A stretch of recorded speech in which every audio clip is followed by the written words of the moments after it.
Hey guys, so I'm just going to talk to you a little bit about the Indigo children.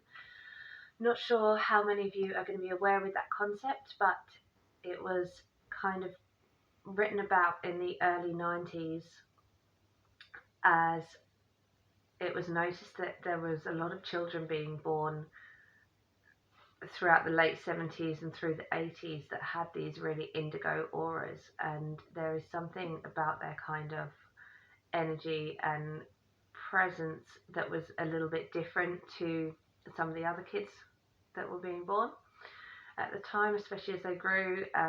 Some of those kids have been diagnosed with ADHD or hypersensitivity and various other kind of labels put upon them, but actually a lot of the time indigos are fairly highly intuitive, often quite creative, empathic, and compassionate, but can kind of struggle sometimes with human experience because it challenges those things quite a lot. I think that's releasing now.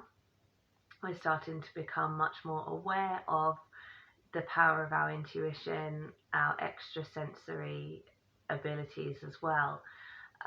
And maybe that is in part to so many children being born at that time that are now in, kind of reaching middle age or possibly already there, and then some that are newer coming in who are conducive to that heightened state of consciousness, and that has a resonant effect on everybody else as well. So I was shown in a meditation, I saw the indigos, and this was particularly concentrated in the 80s. They were actually showing me that a lot of them were put here from some of the star races, so some of the extraterrestrial beings.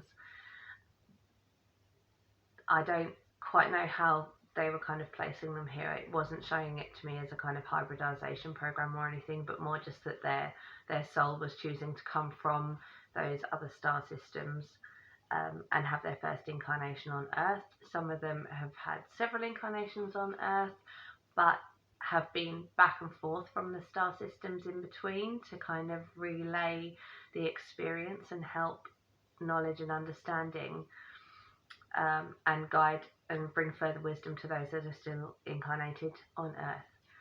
So that seemed to be that there was a lot of those coming in the 80s, a lot of the indigos that are particularly prevalent in changing the nature of consciousness and our human experience at the moment. You may know that you are an indigo, you may have never heard of this before, and it's something you can look up. There's quite a lot of information on it. You may certainly recognize some of those character traits within yourself.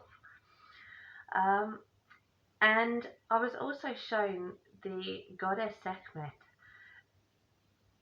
as being the kind of protector and nurturer of a lot of these indigos that were coming down. So they showed me an indigo being brought to Earth to have their human experience with the goddess, who I believe is actually a being from Orion, I think, coming to kind of watch over and give her blessing to that child, representative of many children, and to help kind of settle in that intuitive energy and that nature that was important to be kind of seeded into humanity at that time. So Sekhmet has actually come through quite a lot in meditations recently, although this is really the first time why maybe I've been shown why that is, if she has a connection to this kind of collective consciousness of highly intuitive beings that are here at the moment. So check out the Indigo children and that concept, and just see what comes through.